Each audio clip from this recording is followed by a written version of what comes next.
திருமணம். திருமண வயதை கடந்தும் திருமணம் கைகூடாமல் இருக்கும் ஆண் பெண் இருவருக்கும் அருமையான ஒரு வழிபாட்டு தலம்தான் திருவிழிமழலை. இங்குள்ள இறைவனின் பெயர் கல்யாண சுந்தரேஸ்வரர்.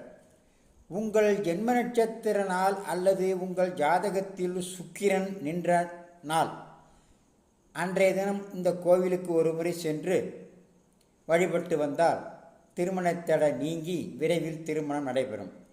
எம்பெருமானை தரிசித்துவிட்டு மறக்காமல் அங்குள்ள முகூர்த்த கால் தூணுக்கு ஒரு மாலை வாங்கி சாற்றிய பின் கோவிலில் அமர்ந்து உங்கள் பிரார்த்தனையை மனதார சொல்லுங்கள்.